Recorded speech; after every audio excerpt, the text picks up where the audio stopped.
Bismillahirrahmanirrahim. Assalamualaikum warahmatullahi wabarakatuh. Bismillahi walhamdulillahi wa qad kafa. Wassalatu wassalamu ala sayyidil mustafa wa ala alihi wa ashabihi wa man kanu bi atharihi muqtafa. Amma ba'd. Ikhwani wa akhwati rahimakumullah. Sebagaimana yang pernah kita sampaikan bahwasanya Allah Subhanahu wa taala menciptakan alam semesta, juga menciptakan seiring dengan alam semesta tersebut Allah menciptakan aturan-aturan yang dimana alam semesta tersebut nanti berjalan sesuai dengan aturan-aturan ini. Aturan tersebut yang kita sebut dengan nama sunnatullah. Kita telah jelaskan tentang sunnatullah at-tadafu'. Namun apabila kita baca dari ayat-ayat yang ada dan dari hadis-hadis Rasul sallallahu alaihi wasallam, maka dapat kita simpulkan pula keberadaan sunnah tatabuk, di mana Allah Subhanahu wa taala menjadikan hukum keselarasan bagi para makhluknya. Misalnya Allah Subhanahu wa taala berfirman, At-tayyibuna lit-tayyibat wat-tayyibatu lit-tayyibin wal-khabithuna lil-khabithat wal-khabithatu lil-khabithin. Lelaki-lelaki yang baik hanya untuk wanita-wanita yang baik. Wanita-wanita yang baik hanya untuk lelaki-lelaki yang baik. Begitupun lelaki-lelaki yang buruk hanya untuk wanita-wanita yang buruk. Dan wanita-wanita yang buruk hanya untuk lelaki-lelaki yang buruk. Lihatlah betapa adilnya Allah Subhanahu wa taala, di mana dijadikan pasangan hanyalah terdiri dari orang-orang yang memiliki level beragama yang sama. Apabila seseorang menyadari hakikat ini, maka lebih baik baginya dalam menjalankan rumah tangga, insya Allah, ketika dia melihat kekurangan yang ada pada pasangannya. Masing-masing akan lebih mengerti dan saling memaafkan dan menyadari bahwasanya memang aku memang sesuai dengan kadarku, sesuai dengan kualitasku. Aku tidaklah pantas untuk mendapatkan lebih dari yang aku dapatkan sekarang pada istriku. Aku hanya pantas mendapatkan yang seperti dia. Dia pun hanya pantas mendapatkan yang sepertiku dengan segala kekuranganku. Apabila setiap pasangan memiliki kesadaran ini, maka insya Allah akan banyak permasalahan rumah tangga yang teratasi dan akan mengurangi angka perceraian. Dikarenakan seorang istri ketika melihat kekurangan pada suaminya, maka dia akan menyadari, toh aku menikah dengan manusia dengan segala kekurangannya, dan toh Allah telah janjikan aku bahwa aku hanya akan dapat yang sesuai dengan kualitas diriku. Dia yang aku sesalkan sekarang, beberapa hal darinya adalah yang sesuai bagi diriku menurut ilmu pengetahuan Allah Subhanahu wa taala. Dengan ini dia bersabar menerimanya. Begitupun dengan itu, dia akan melihat pada dirinya kekurangan-kekurangan yang ada dan mulai melakukan perbaikan satu sama lain. Begitupun suami yang melihat kekurangan pada istrinya, dia akan menyadari bahwa aku dengan kualitasku, pantaslah aku mendapatkan wanita yang sedemikian. Alhamdulillah. Toh aku tidak menikah dengan bidadari, aku menikah dengan seorang wanita yang memiliki segala kekurangan. Sebagaimana aku pun memiliki banyak kekurangan.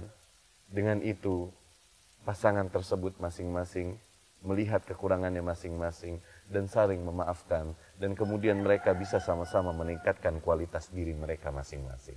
Sehingga terbentuklah dari situ keluarga yang sakinah, mawaddah, warahmah. Insya Allah.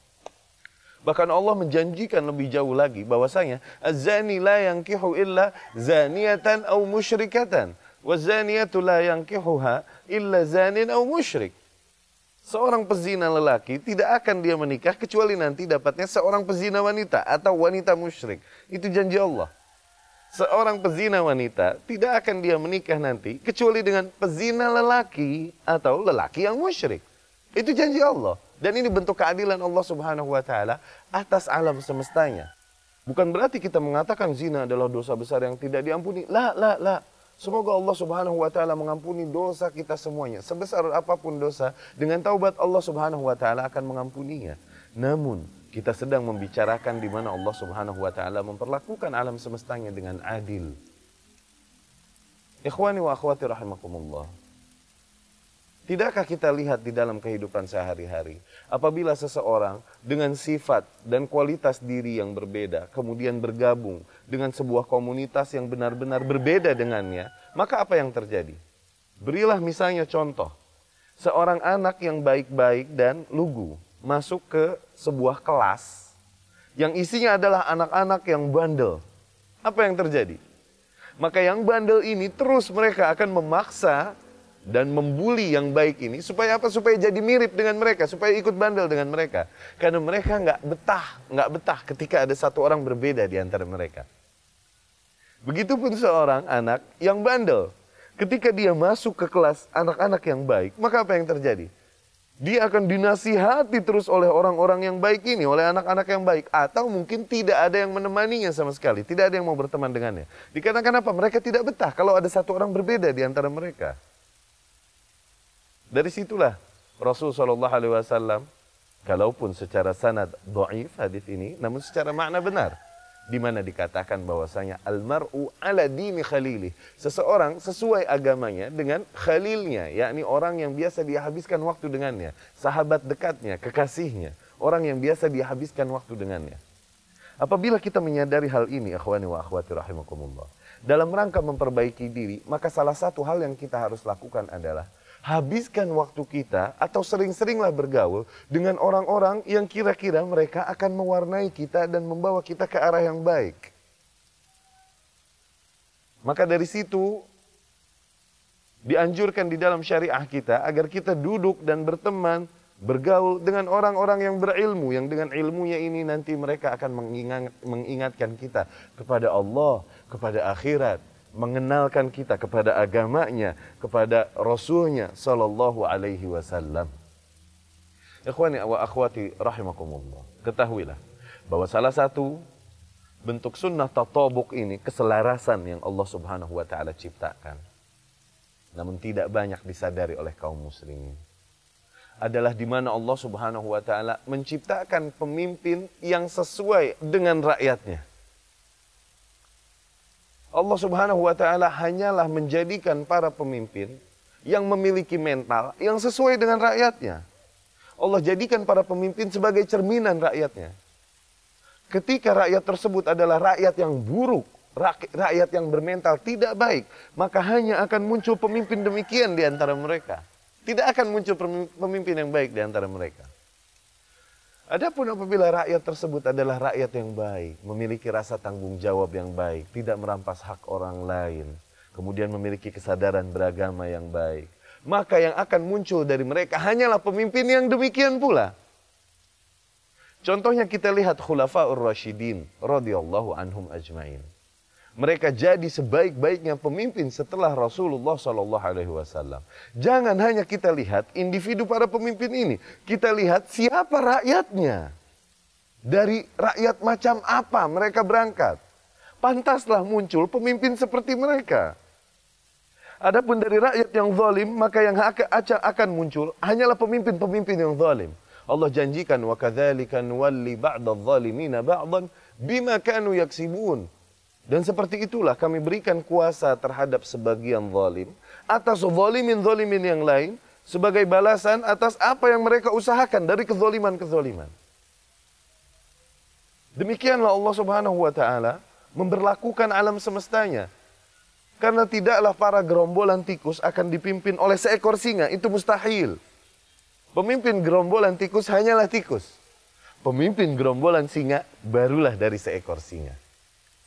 Dengan menyadari hal ini, ikhwani wa akhwati rahimakumullah, ketahuilah bahwasanya untuk memperbaiki sebuah umat, untuk menjadikan pemimpin yang baik, maka caranya adalah harus dimulai dari awal, harus dengan memperbaiki diri sendiri. Dan toh Allah Subhanahu wa taala tidaklah membebankan kita hal yang di luar kemampuan kita. La yukallifullahu nafsan illa wus'aha. Allah Subhanahu wa taala tidak menuntut umatnya atau makhluk-makhluknya untuk membentuk lingkungan yang islami atau negara islami. Tidak, itu hal yang di luar kemampuan manusia. Allah hanya mewajibkan mereka yang masih dalam batas kemampuannya. Allah berfirman, "Qu anfusakum wa ahlikum nara. Jagalah diri kalian dan keluarga kalian dari neraka. Maka maknanya terapkan syariah pada diri kita dan keluarga. Apabila setiap keluarga memiliki kesadaran akan hal ini, apabila setiap keluarga menerapkan syariah sunnah sebisa mungkin pada diri mereka masing-masing dan pada keluarganya, dengan sendirinya akan terbentuk komunitas dan lingkungan yang baik. Dengan sendirinya akan terbentuk umat yang baik. Dan dengan sendirinya akan muncul pemimpin-pemimpin yang berkualitas baik. Berangkat dari kaum yang memang bermental baik. Hanya dengan itu dapat terjadi sebuah perbaikan, sebuah perubahan. Ali bin Abi Thalib radhiyallahu anhu pernah dikritisi oleh Khawarij, yakni orang-orang yang datang setelah zaman Rasul. Tidak sempat mereka mengalami zaman Rasul sallallahu alaihi wasallam. Ali bin Abi Thalib dikritisi olehnya dan dikatakan kepadanya, "Ya Imam, ma lil fitan ista'tharat fi zamanik wa lam taku fi zamani Umar." Wahai Imam, mengapa fitnah-fitnah, pemberontakan, perangan dan lain-lain ini terjadi pada zamanmu ya Imam, dan tidak terjadi ketika zamannya Umar ibn al-Khattab radhiyallahu anhu? Maka Ali bin Abi Thalib yang dikatakan demikian kepadanya, dengan kejeniusannya, dia menjawab, "Li'anna Umar kana waliyan ala mithli." Ali bin Abi Thalib menjawab, dikarenakan Umar ibn al-Khattab radhiyallahu anhu kana waliyan ala mithli. Ketika dia memimpin, rakyatnya sepertiku. Rakyatnya sekaliber diriku. Adapun ketika aku memimpin, maka rakyatnya adalah rakyat yang memiliki kualitas sepertimu.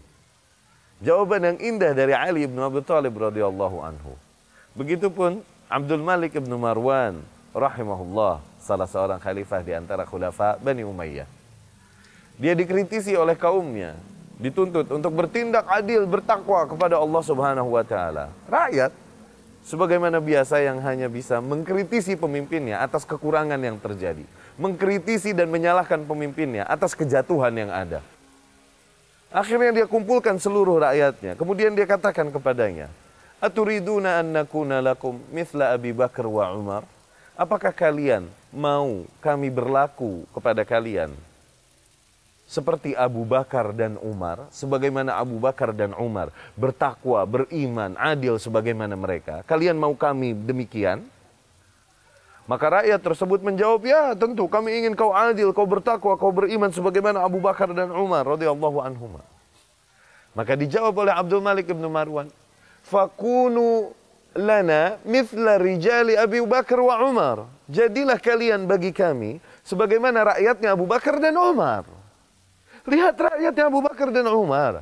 Para sahabat, manusia-manusia dengan keimanan, ketakwaan tertinggi, kesadaran beragama tertinggi, pantaslah muncul sebagaimana Abu Bakar dan Umar sebagai pemimpin mereka. Apabila kalian inginkan aku sebagaimana Abu Bakar dan Umar, maka tingkatkan kualitas diri kalian sebagaimana para sahabat. Pantaslah kami menjadi para pemimpin sahabat. Ikhwani wa akhwati rahimakumullah. Semoga hikmah yang kami sampaikan ini dapat difahami, diserapi, dan diterapkan di dalam kehidupan. Bahwasanya perbaikan tidaklah terjadi dengan terus menyalahkan dan mencari objek untuk disalahkan atas apa yang terjadi. Perbaikan hanya dapat terjadi apabila kita mulai menyadari kekeliruan-kekeliruan kita, apabila kita mulai menyempurnakan apa-apa yang menjadi kewajiban kita. Sampaikan ini kepada keluarga kita, kepada kawan kita, kepada saudara dan adik-adik kita. Aqulu qawli hadza wa astaghfirullah li wa lakum. Akhirul kalam. Assalamualaikum warahmatullahi wabarakatuh.